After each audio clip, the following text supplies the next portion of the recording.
بأيلول 92 وصل سعر صرف الدولار لل 2800 ليرة لبنانية.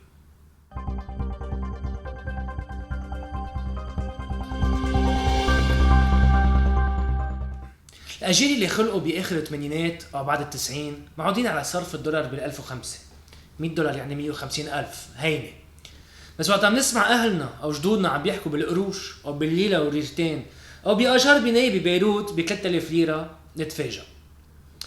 حسب البنك المركزي وقت بدأ عملياته بال 64 كان الدولار الأمريكاني يساوي تقريبا 3 ليرات. طلع شوي ل 3 وربع بعد ال 67 ورجع نزل بعد حرب تشرين أو حرب كيبور والصدمة النفطية بال 73 للليرتين ونص.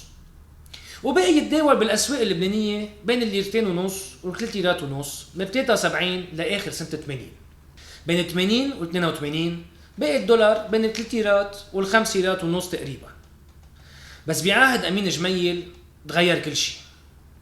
أول سنتين طلع سعر صرف الدولار على رواق، بس دوبل بين تشرين الأول 82 وآخر 84 من 4 ليرات و28 قرش تقريبا ل 8 ليرات و65 قرش. وب 85 بدأت الأزمة النقدية القاسية. قطع الدولار من 10 ليرات و15 قرش بكانون الثاني 85 لل 400 ليرة بأيلول 88 وتسلم جميل السلطة للجنرال عون. بس ليه صار في تضخم مالي بتقريبا 3900%؟ كانت صار الحرب مشتعلة من 10 سنين، بس كان بعد في وضايع أجنبية وتمويل خارجي للميليشيات اللبنانية وغيرها.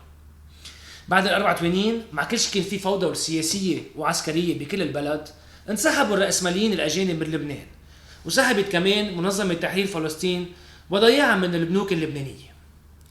وزيادة عن أزمات البنوك ارتفعت نفقات الدولة خاصة مشتريات السلاح من الأمريكان، وانخفضت الواردات من وراء التهريب بالمطار وبالبار ومن معابر غير شرعية يلي كانوا كلهم بإيد الميليشيات.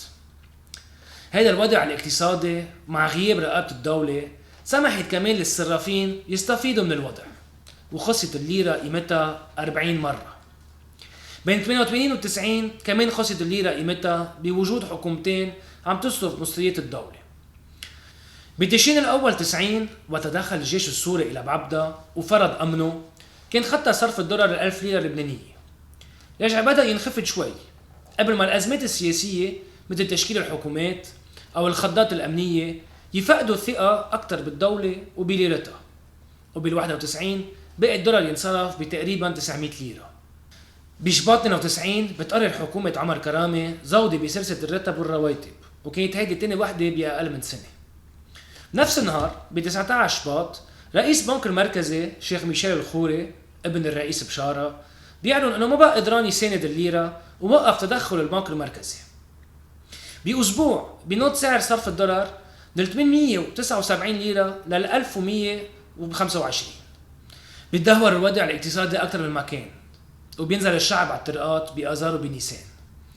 ب5 أيار 92 الشعب موظفين ورؤساء اسلام ومسيحية بيتظاهر بسكر الطرقات بكل لبنان، وبتتحول المظاهرات لأعمال شغب. كسروا المحلات التجارية والسيارات، نقبوا مكتب عمر كرامة، حرقوا بيت وزير المالية علي الخليل بيسور، وكان الدولار على 2250. بيقدم استقالته عمر كرامة وبيألف رشيد الصلح حكومة مؤقتة لحتى يكونوا خلصوا انتخابات بالصيفية، وكفت تنخفض الليرة لحد ما وصل الدولار لل 2800 ليرة. وبتشرين الأول رفيق الحريري بشكل أول حكومة له، وبترجع تقوى الليرة وبتكفي هيك لآخر 97 وين بيوصل الدولار على 1500 وبيتثبت على هالسعر الصرف رسميا. إذا بتحبوا تعرفوا أكثر عن موضوع الفيديو اليوم، وإذا عندكم أي سؤال فيكم تشوفوا المراجع اللي مع الفيديو أو تبعتوا لي رسالة على فيسبوك، يوتيوب أو إنستغرام.